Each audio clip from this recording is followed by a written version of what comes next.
Assassin's Creed Mirage, developed by Ubisoft, is going to be the next entry into the Assassin's Creed series, releasing in 2023 for the PlayStation and Xbox consoles along with PC. And in today's video, we'll be going over everything we know so far about Assassin's Creed Mirage, from its overall gameplay mechanics to its story and when we can expect it to release. So let's waste no more time and let's get straight into the video. So, Assassin's Creed Mirage is set 20 years prior to the events of Assassin's Creed Valhalla. Now, in terms of your character, it's working a little bit different with Assassin's Creed Mirage compared to some of the more recent games such as Origins, Odyssey and Valhalla. There'll be no gender choices, there'll be no dialogue options, and there'll be no relationship possibilities, since this is a set story and can't really be changed since it's set before the events of one of the most recent games. So in terms of the setting of Assassin's Creed Mirage, the setting is 9th century Baghdad, with the time period beginning in the year 861, the Golden Age, a few decades before the events of Assassin's Creed Valhalla like we mentioned, and artistic director Jean-Luc Salas says that at this time Baghdad was effectively at the centre of the world, and a key place for knowledge, art, innovation, science, commerce and power. As 9th century Baghdad was effectively destroyed 5 centuries later, Ubisoft looks to historical documentation and other cities of the time, such as Samarra, to recreate Baghdad with as much accuracy as they possibly could. Now, generally speaking, I would say that when it comes to Ubisoft and historical accuracy, they tend to be pretty good. They tend to get things pretty pinpointed. Obviously, I'm no history expert, I don't know exactly if it's correct, but to be honest, with games like Assassin's Creed Valhalla, Origins, and everything like that, and obviously with, of course, with Syndicate, Unity, all of that, I think the time period seems to, really live up to the actual time periods and seems to be pretty accurate, to be honest. So yeah, that's just my thoughts, and I do think that with Mirage, it'll be the exact same, and I think it is really going to hit the nail on the head when it comes to the history side of things. So when it comes to the size of Assassin's Creed Mirage, it's pretty interesting actually. Now, Assassin's Creed Mirage will be far smaller than the worlds offered up by Assassin's Creed Valhalla, Odyssey and Origins. Obviously, with those three games, the game took a turn. It went from just being that standard open world game to being more of an open RPG game, and the original Assassin's Creed fans really didn't like that. They much preferred having these smaller, dense areas full of stuff to do, with it not really being an RPG game, not really focused as much on the side quests and everything like that and the random encounters, but more focused on, still having side quests and random encounters, but less scattered, all close together. You're able to walk from one place to another, encounter a few people, and have some meaningful side quests instead of loads and loads of pointless side quests that just feel like it's sort of padding the whole game, just making it unnecessarily long. So Ubisoft will be going back to the original ways of the Assassin's Creed series with Mirage, making it far smaller but more dense as well. And it has been said that the story will be about 25 hours long. That's basically halving the story of Valhalla, so providing it's a good story, then I have no issues there. It's going back to the original roots of the game, and I do think that's a good thing, to be honest. Now, Baghdad itself is divided into 4 unique districts, including the industrial area of Kark and the lush gardens of the Round City. Now, Ubisoft has promised that Baghdad will be a bustling and dense city. Ubisoft have said that inhabitants react to your every move. You'll also be able to visit the element outside of the city, which is the home to the assassins, who put down the foundation for the Creed as we know it today. While it has appeared in the wider lore, this is actually the first time the fortress has featured in any Assassin's Creed game, so pretty cool there, and something that really makes Assassin's Creed Mirage unique and stand out within the Assassin's Creed series. So now let's focus on the gameplay of Assassin's Creed Mirage, since it will actually be changing a few things. Of course, with, like we mentioned earlier, Origins, Odyssey and Valhalla all being RPG games, the gameplay shifted slightly, and with Assassin's Creed Mirage, it's going back to the classic gameplay mechanics and everything that we knew and love about the stealth, parkour and the assassinations. So let's get into that now. Now, the Assassin's Creed Mirage gameplay is set, like we mentioned, to take the series back to where it really began, with the social stealth, the fast parkour and the really agile assassinations. Now, Ubisoft have said that there's a bit of every Assassin's Creed game in Mirage, and players can look forward to going back to the roots of the series, while experiencing a modern take on gameplay and iconic features of the earlier games. This narrower focus, particularly when compared to Assassin's Creed Valhalla, will be complemented by a narrative-driven approach to progression and a more contained map to explore. So this means that when it comes to quests, they're going to be more linear. It's not really going to be, oh, you're halfway through a quest, you can just ditch that quest and that'll be that.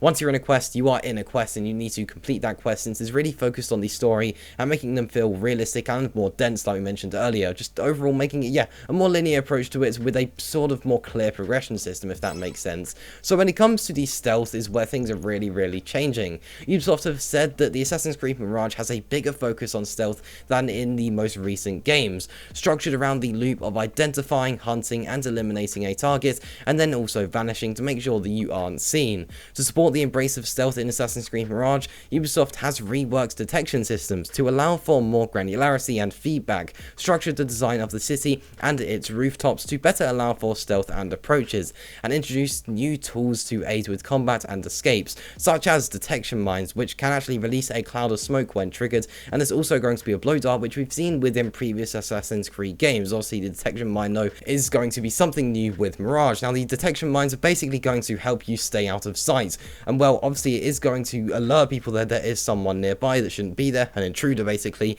It will allow you to stay hidden, so yeah, they're going to know that someone's there, but they're not going to know who or where you are. And with a blow dart, obviously, you're allowing for enemies to basically, you know, you can put them to sleep, you can distract them and everything like that with a blow dart. It really depends on how they're going to work. We don't know much about them yet, but basically they have been in the game before and they will be returning with Assassin's Creed Mirage to be able to help with that stealth and staying hidden, since it will be playing a massive part. And also with stealth, basically you are going to have to use stealth. Now with games like Valhalla that we saw recently, stealth didn't really play a big part, but it will with Mirage. You're going to have to use stealth, and some missions will definitely require stealth, and they will be a compulsory part and a big part of Mirage. So now let's look at the parkour. Now parkour is also set to play a huge role in Assassin's Creed Mirage, just as it did in the first two games in the series. Traversing up buildings and across rooftops in the densely layered city of Baghdad will be your primary form of spatial navigation, and it's an aspect that Ubisoft promises will feel better than ever before.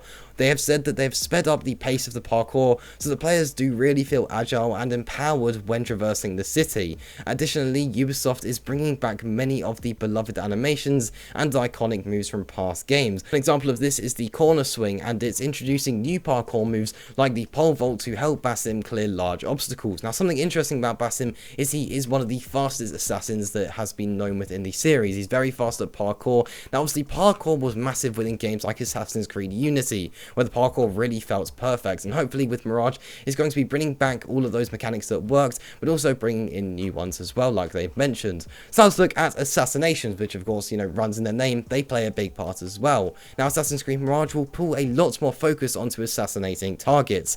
The main assassination events will take place in what Ubisoft is calling black box missions. These will be contained within Baghdad's districts, and you'll have the freedom to chart your own path to the target, by maybe blending in with a crowd and following their path, or tracking them from rooftop positions, for example. Mirage will introduce all new assassination animations, new upgradable assassin tools, and the capacity to set traps within the environments. Mirage will also introduce a new feature that sounds similar to the mark and execute mechanic introduced in Tom Clancy's Splinter Cell Conviction, which will allow Basim to perform multiple stealth kills at once. So pretty cool there. We'll be getting features such as the social stealth back. Obviously that was part of Valhalla, but it really didn't work well and was never really needed. But within Mirage, is going to have more of a purpose, just like other parts of assassinations. So finally, let's talk about the platforms, additions, and the release date. So when it comes to the platforms, the game is going to be available on PlayStation 4, PlayStation 5, Xbox One, Xbox Series X and S, and PC through the Ubisoft Store and the Epic Games Store. No Steam at the moment. So there are currently 3 editions of Assassin's Creed Mirage which will be available at launch. At the moment, the release date is unknown. It is just labeled as 2023,